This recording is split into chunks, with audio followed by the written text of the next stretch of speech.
Artificial sun sets a record for the time at 100 million degrees in the latest advance for nuclear fusion. The Korea Superconducting Tokamak Advanced Research Device, KSTAR, known as the artificial sun, at the Korea Institute of Fusion Energy in Daejeon, South Korea on January 10, 2022. Anthony Wallace /AFP/Getty.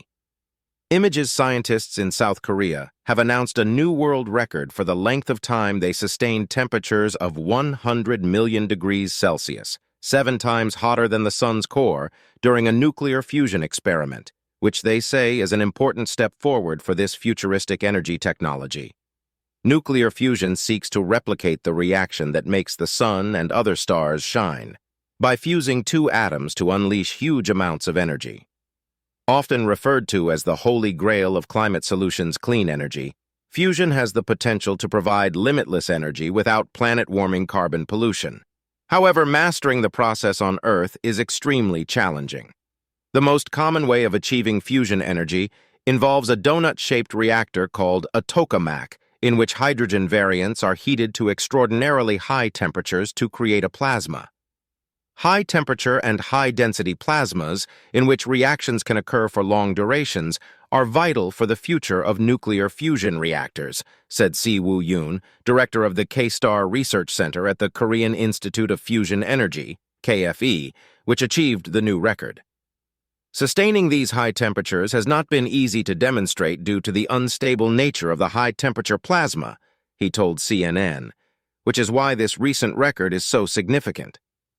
KSTAR, KFE's fusion research device, which it refers to as an artificial sun, managed to sustain plasma with temperatures of 100 million degrees for 48 seconds during tests between December 2023 and February 2024, beating the previous record of 30 seconds set in 2021.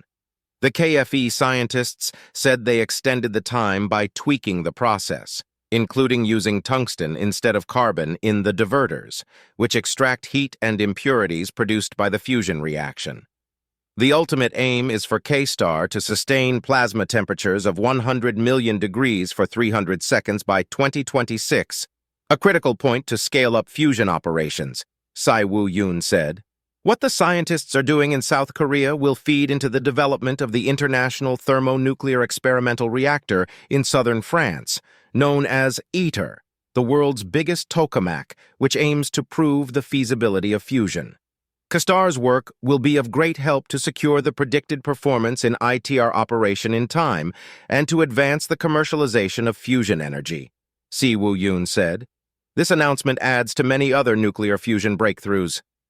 In 2022, scientists at Lawrence Livermore National Laboratory's National Ignition Facility in the United States made history by completing a nuclear fusion reaction which produced more energy than was used to power the experiment.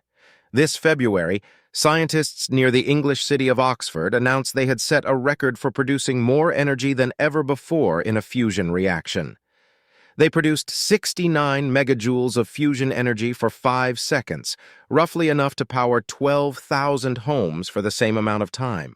But commercializing nuclear fusion remains a long way off, as scientists work to solve fiendish engineering and scientific difficulties. Nuclear fusion is not ready yet, and therefore it can't help us with the climate crisis now, said Anika Khan, a research fellow in nuclear fusion at the University of Manchester in the UK. However, she added, if progress continues, fusion has the potential to be part of a green energy mix in the latter half of the century.